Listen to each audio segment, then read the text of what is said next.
da entrevista.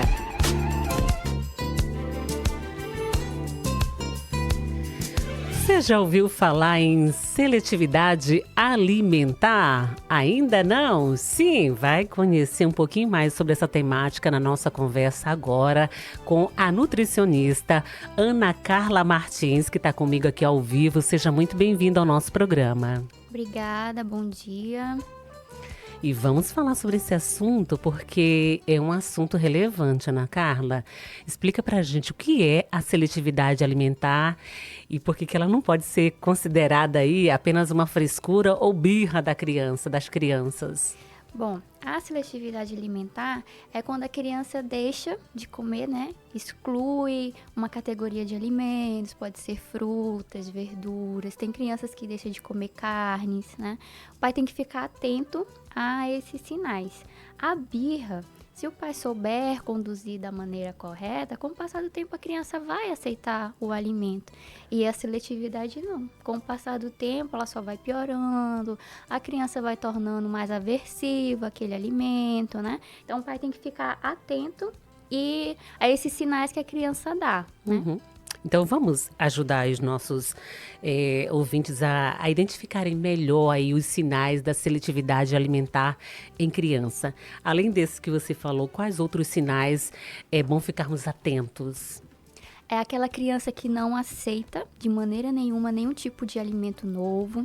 Para ela, o cardápio sempre tem que ser do mesmo jeito, a comida sempre tem que ser feita da mesma maneira, né? É uma criança que ela pode ter tido um cardápio vasto, mas com o passar do tempo, por alguma situação que passou despercebida, né, pelo responsável, ela acabou perdendo essas habilidades. Então, o pai tem que ficar atento a esses sinais que a criança está tendo. Tem crianças que criam uma aversão tão grande ao alimento que chega a vomitar, só de ver o alimento, uma sensibilidade muito grande. Já recebi crianças no consultório de 8 anos tomando apenas mamadeira. Uhum.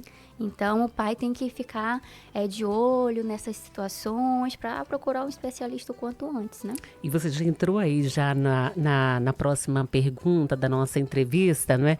Quando a seletividade alimentar ela se torna um motivo de preocupação para os pais, né? E para a saúde aí, e o desenvolvimento? Bom, geralmente essas crianças apresentam perca de peso, né? A obesidade também. Crianças obesas também podem apresentar seletividade, né? Porque elas optam mais pela comida industrializada. A própria obesidade já traz uma carga muito grande, né, para aquela criança. Crianças que apresentam déficit de vitaminas e minerais que podem prejudicar e agravar ainda mais a seletividade, né? A criança que está fora do padrão esperado para sua idade de crescimento, que começa a dificultar nas atividades de vida diária, aquela criança que está sempre cansada, aquela criança que está sempre apática. Então, são alguns dos sinais e consequências que a seletividade pode estar trazendo, né, para a vida dessa criança. Agora, como os pais podem agir diante dessa situação? Bom, com atividade simples, né, de vida diária, levando essa criança no supermercado, numa feira. Esses ambientes têm bastante alimentos, tem uma variedade muito grande de alimentos que a criança pode estar conhecendo, pode estar explorando, trazer essa criança para perto, né, acolher. Fazendo essa criança participar de uma preparação de um alimento, de uma refeição, tornar o ambiente da refeição um lugar de paz, de confiança, para essa criança se sentir segura em experimentar novos alimentos, né? Experimentar uma vasta variedade de alimentos. Então, ela precisa se sentir segura. Uhum. Agora, no caso depois dessa intervenção dos pais, né, desse cuidado dos pais, a criança ainda permanecer ali com a questão da seletividade alimentar, que momento que deve procurar ajuda do nutricionista? Assim, quando chegar ao extremo, né? O pai já tentou de todas as maneiras conduzir a situação, infelizmente não conseguiu. Então, a criança tá ali com 3 a 4 alimentos no máximo no cardápio. Já é um sinal de alerta que aquela seletividade já tá bastante severa, né? Ou então, como já tinha falado antes, a criança, só de ver o alimento, a criança já tá com uma sensibilidade muito grande, ela já não tolera mais. O momento da refeição já virou uma guerra, porque a criança não aceita de maneira nenhuma aquele alimento, né? Então, aí é chegada a hora de procurar uma ajuda de um profissional. Agora, a seletividade alimentar é um problema comum no consultório do nutricionista? Como que é? Olha, nos últimos tempos está se tornando bastante comum, né, a questão da seletividade. A criança, por algum motivo, né, que na entrevista com os pais e na avaliação com a criança, a gente vai tentar identificar, Certo. né, qual é o motivo que essa criança desenvolveu essa seletividade. E cada dia que passa, infelizmente, está se tornando bastante comum. Uhum. E aí, você trouxe aqui a diferença entre birra e a questão da seletividade. Há também condições, né, ou desenvolvimentos neurológicos que podem também ser causas aí da seletividade alimentar? Algumas sim, né? Hoje em dia, a seletividade, ela não atinge somente as crianças com autismo, né? Tá sendo uma questão geral, né? Tá sendo atingido um quadro geral, assim, das crianças.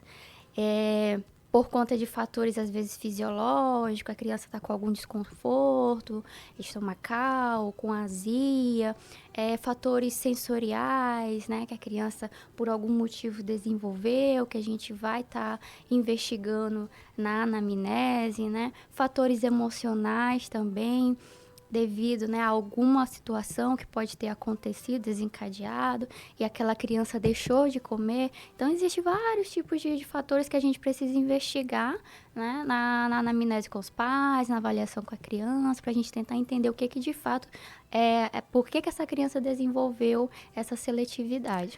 E após essa, identificou os sinais, né? Investigou ali a origem, né? Como é que é feito aí o tratamento ou o acompanhamento da seletividade alimentar aí, né? Como é que o nutricionista ajuda aí nesse processo? De primeiro a gente faz, né, uma entrevista com os pais. Logo em seguida a gente faz uma entrevista com a criança, tentando, né, de fato ali identificar qual foi o motivo que desenvolveu essa seletividade. Achando o motivo, a gente vai trabalhar em cima dele, né? Trazendo a criança para perto, fazendo atividades lúdicas na terapia alimentar, passando orientação para esses pais, porque nós somos uma equipe, né, terapeuta e família, trabalhamos juntos para que a gente possa dar confiança para essa criança experimentar novos alimentos. Eu acompanhei no seu Instagram, e claro que você vai deixar aqui também o seu perfil no Instagram, que tem um conteúdo muito bom aí para os pais. A questão você colocou a questão lúdica, né, do alimento, né? Você já recebeu crianças aí no seu consultório que às vezes não comia certo alimento e que depois dessas atividades ela já aceitou o alimento? Conta uma experiência, um caso, né, que você pode compartilhar com a gente. Já recebi crianças no consultório, né, que aceitavam apenas mamadeira. Né? Crianças de 8 anos que apenas tomavam mamadeira. E é bom a gente falar para os pais responsáveis, isso não é bom para a criança, não, né?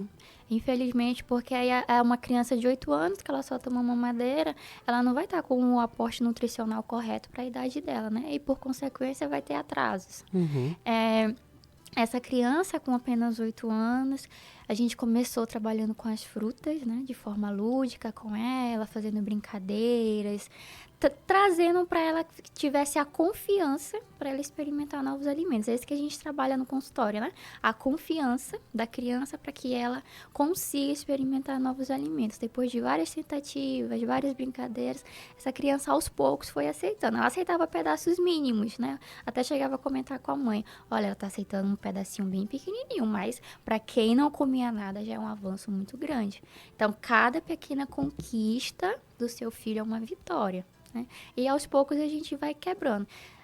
Fazer o acompanhamento no consultório e dar continuidade em casa. É que eu sempre falo para os pais, sozinha a gente não consegue trabalhar. Tem que ter o suporte dos pais. Imagino que cada criança, né, ela tem o seu tempo de adaptação e de aceitação dos novos alimentos. Sim, é o que a gente também trabalha bastante.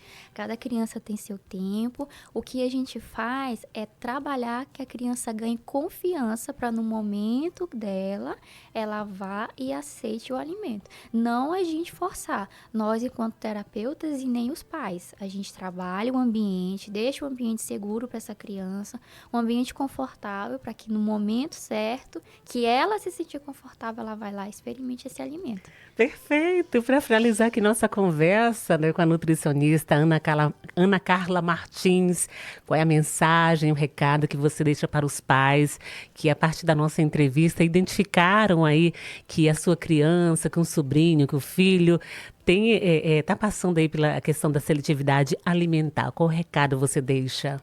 Primeiro de tudo, não se culpe, né? Eu recebo muitos pais que se sentem culpados por essa situação e não é culpa deles, né? Infelizmente, é uma coisa que acontece que a gente vai tentar investigar a causa e trabalhar em cima. E a culpa não resolve o problema. Exatamente, a culpa não resolve o problema. E outra coisa, os pais são espelhos dos filhos. Não adianta você querer que seu filho coma alguma coisa sendo que você não dá o exemplo.